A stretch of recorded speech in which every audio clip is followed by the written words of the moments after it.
오늘 아침 하나님께서 우리에게 주신 말씀은 고린도후서 1장 8절로 10절까지의 말씀입니다.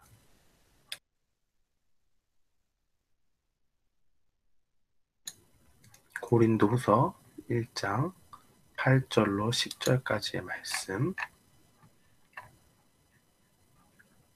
우리 다 찾으신 줄 알고 한 목소리로 함께 봉독하겠습니다.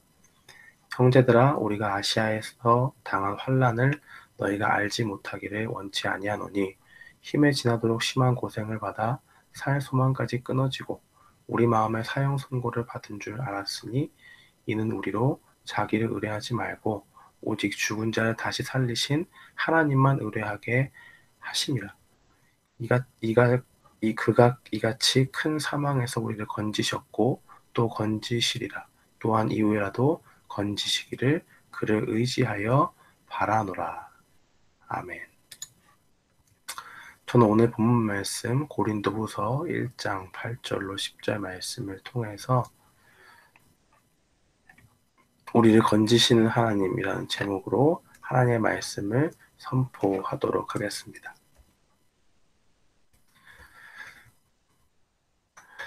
사도 바울은 고린도에 전하는 편지를 썼습니다. 그 중에 두 권은 우리에게 알려진 바가 없고 자세히 우리가 성경책으로 남겨져 있지는 않습니다만 두 권의 책이 분명히 있었고 또 다른 두 권의 책이 우리에게 고린도 전후서로 그렇게 알려져 있습니다. 고린도 전서는 두 번째, 또 고린도 후서는 네 번째 서신이 되고 그 중에서도 오늘 본문 말씀은 이 네 번째 서신인 고린도 후서에 속해져 있는 말씀이다라고 그렇게 볼 수 있습니다.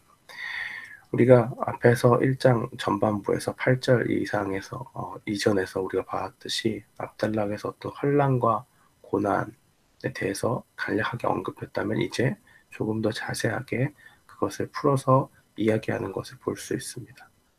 사도 바울은 고린도인들에게 자신이 에베소에서 경험한 지독한 시련에 대해서 이야기하면서 하나님이 어떻게 자신을 구해주셨는지를 그렇게 설명하고 있습니다. 이 아시아에서 당한 환난을 한번 살펴볼 필요가 있는데요. 바울은 그 에베소에서 일어난 일을 우리가 아시아에서 당한 환난이라고 그렇게 부르고 있습니다. 사도 바울은 그것이 힘에 지나도록 심한 곳으로 심한 고생을 받은 것이라고 8절 말씀에 부연 설명을 하고 있고요.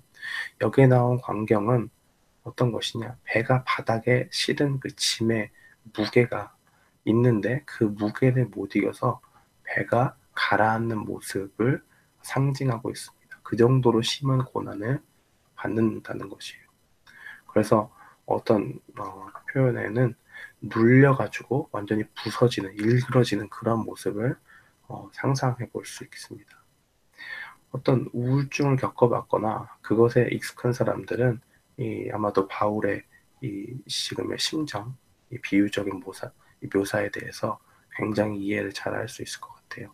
우리도 그렇잖아요. 어떤 힘든 일이 나의 힘에 내가 감당하기 벅찬 어떤 그러한 힘든 일이 발생할 때 굉장히 힘든 모습을 표현할 때 뭔가 심한 중압감에 눌려가지고 우리가 정말 그것을 이겨내지 들고 싶은데 그 근심의 짐을 들고 이겨내고 싶은데 그렇게 하지 못하는 우리의 모습, 그러한 것을 떠올려 볼 수가 있습니다. 사도 바울이 지금 그러한 경우에 있다는 거예요. 여기서 정말 여기서 사용된 이 헬라어는 초과하는 또 능가하는이라는 의미를 함축하고 있는데요. 힘에 지나도록이라고 하는 이 헬라어를 보면 문자적으로 우리의 능력을 벗어나는이라는 말이 있습니다. 그렇다면 정리해서 풀어보면 우리는 아주 말할 수 없이 우리 능력의 한계를 뛰어넘어서 아주 깊은 곳으로 빠져들어갔다라고 그렇게 우리가 풀어 설명을 해볼 수 있겠죠. 두 가지 이유 때문에 이 구절을 좀 상세히 다룰 필요가 있는데요. 첫 번째는 바울의 말이 이 글을 쓰던 당시의 마음의 상태를 여실히 보여주기 때문에 그렇습니다. 굉장히 그 마음에 짓눌림이 있는 상태에서 이 본문을 기록하고 있다는 것을 우리는 볼 수가 있고, 두 번째는 이 그 다음에 나오는 세 가지 핵심 개념이 있기 때문에 그렇습니다. 또 능력과 우리가 살펴봤듯이 중압감과 또 형언할 수 없는, 말로 표현할 수 없을 정도의 엄청난 그 중압감에 시달린 것, 그것을 우리가 좀 살펴봐야 하기 때문에 우리가 이 본문을 그냥 지나칠 수가 없는 것이죠. 그렇지만 나중에 이 단어들을 완전히 뒤바꿔서 하나님께서 모든 것을 능가하는 하나님의 그 능력으로 형언할 수 없는 그 영광 가운데 약한 데서 완전해진 예수 그리스도의 그 능력이 드러나서 이 모든 것을 이길 수 있다라고 완전히 이 세 가지 개념을 뒤엎어버리는 그러한 진행으로 그렇게 이 본문을 기록하고 있습니다.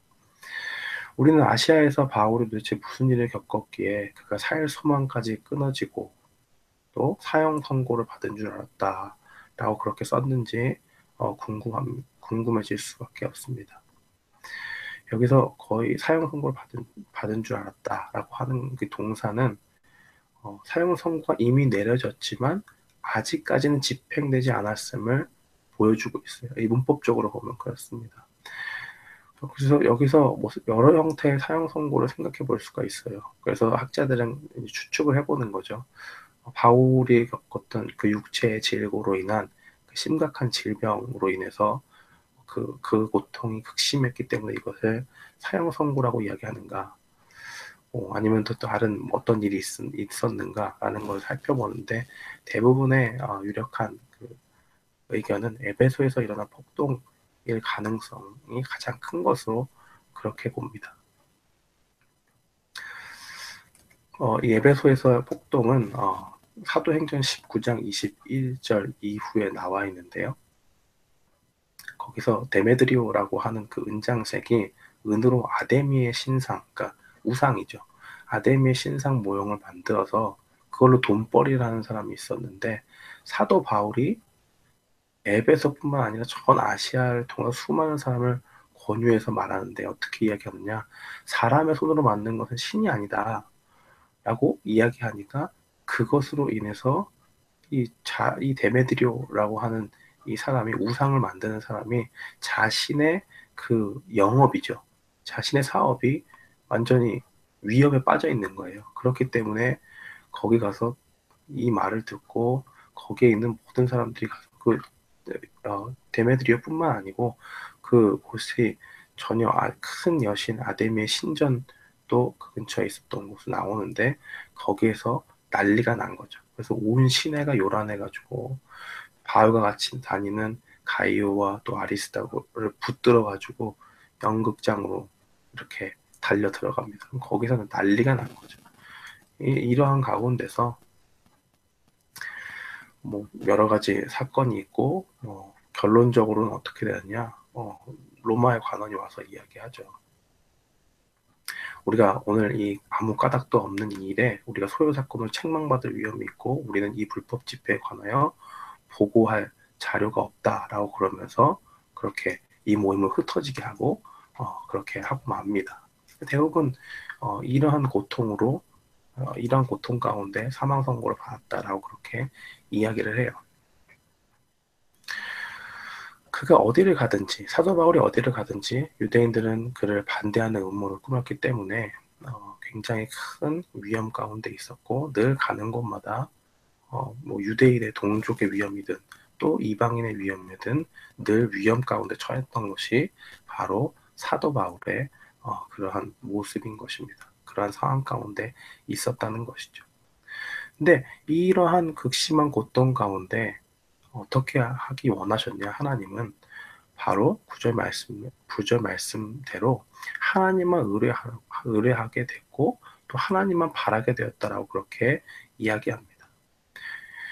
여기서 사용된 헬라어 동사들은 과거에 일어난 어떤 사건들이 계속적인 결과를 가져오고 있음을 나타내요. 그러니까 아시아에서 받은 그 시련이 무엇이든지 간에 그것은 그에게 영향을 미치고 있는 동시에 사도 바울로 하여금 계속적으로 어떻게 만드냐, 하나님을 의지하고 하나님을 바라도록 그렇게 하고 있었다는 것입니다.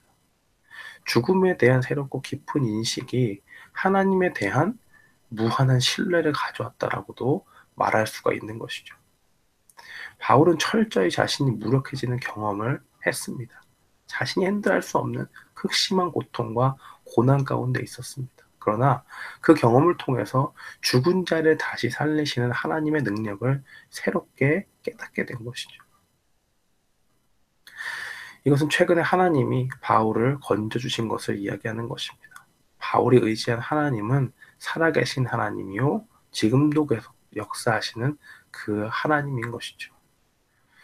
그래서 그 하나님은 주 예수 그리스도를 살리셨고, 과거에 살리셨듯이 우리도 장차 살리실 수 있을 뿐만 아니라 또한 계속해서 죽은 자를 다시 살리시는 분으로 우리에게 있는 것입니다.